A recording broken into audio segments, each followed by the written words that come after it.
Assalamualaikum warahmatullahi wabarakatuh. Kami dari kelompok 15. Pada kesempatan ini kami akan menjelaskan tentang pertumbuhan dan perkembangan ekonomi. Eh, Nama saya Reski Fazlilah. Anggota kelompok kami ada Ahmad Arianto, Muhammad Erwin, dan saya sendiri Reski Fazlilah.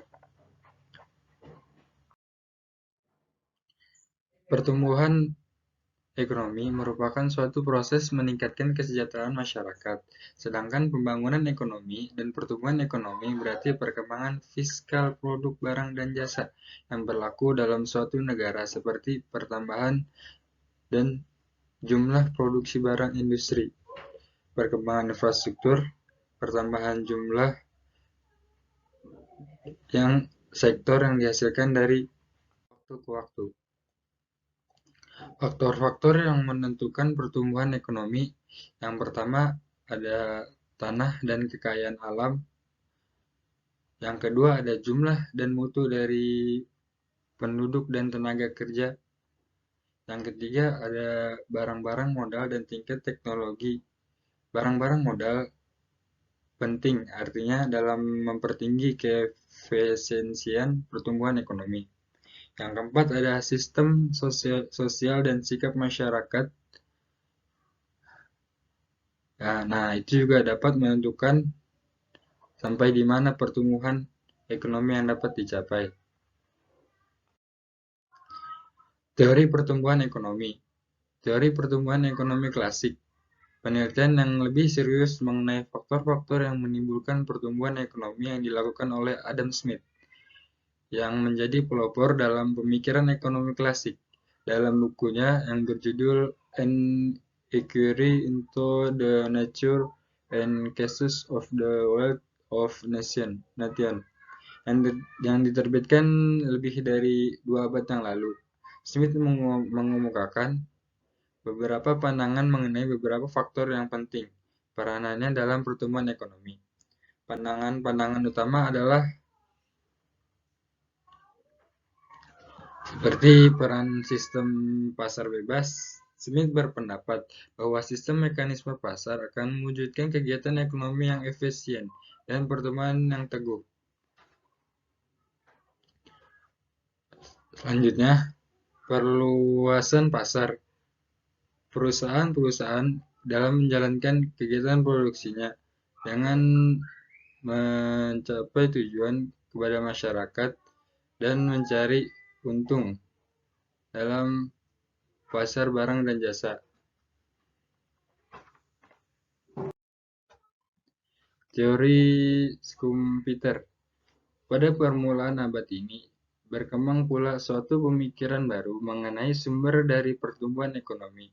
Pandangan ini dikemukakan oleh Schumpeter dalam bukunya The Theory of Economic Development yang diterbitkan pada tahun 1908. Dalam bukunya, Schumpeter menyatakan bahwa pertumbuhan ekonomi tidak akan terjadi secara terus-menerus, tetapi mengalami keadaan di mana ada kalanya berkembang dan pada ketika lain mengalami kemunduran. Untuk memperbaiki mutu suatu barang, menciptakan model yang baru, atau menciptakan model yang lebih canggih. Dalam beberapa contoh dari kegiatan para perusahaan melakukan inovasi. Untuk mewujudkan inovasi seperti ini, investasi akan dilakukan, dan pertambahan investasi ini akan meningkatkan kegiatan ekonomi sehingga perekonomian mengalami pertumbuhan yang lebih pesat.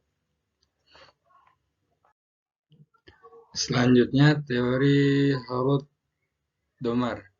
Teori ini pada dasarnya melengkapi analisis Keynes mengenai penentuan tingkat kegiatan ekonomi.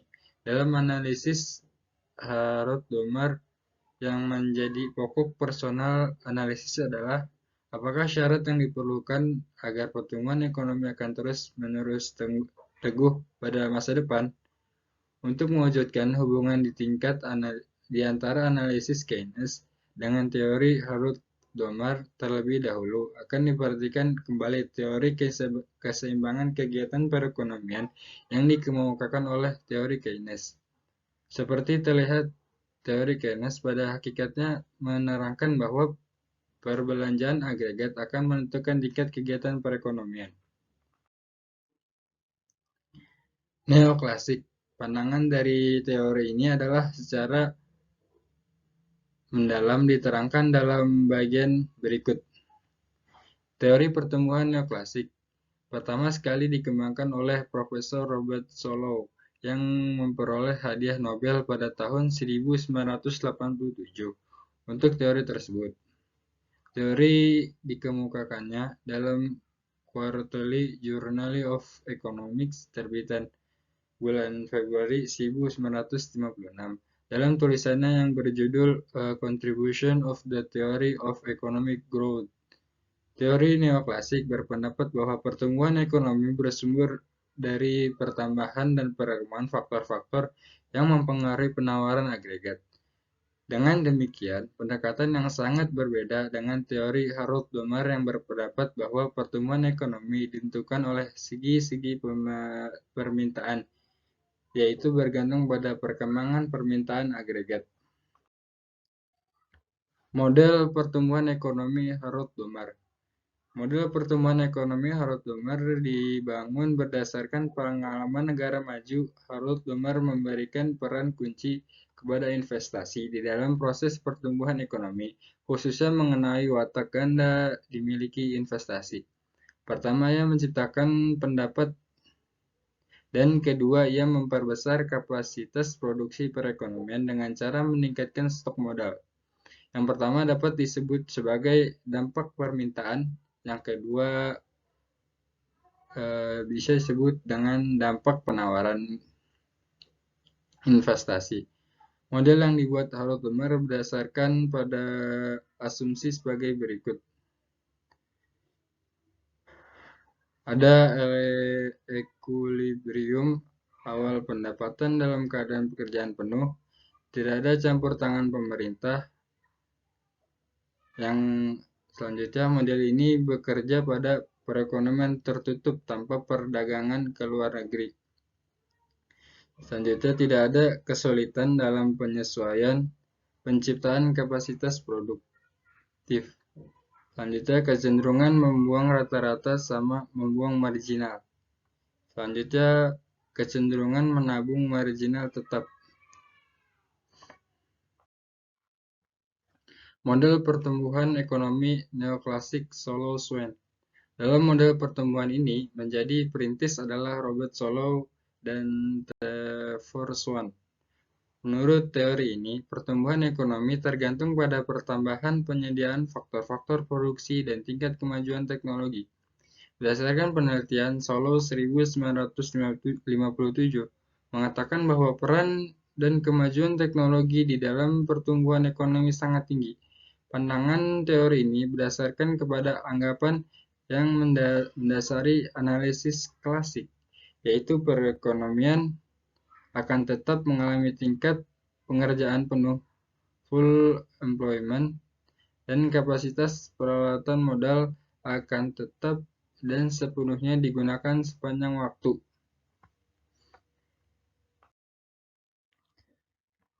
Sekian tentang pertumbuhan dan perkembangan ekonomi. Kurang lebihnya mohon maaf. Wassalamualaikum warahmatullahi wabarakatuh.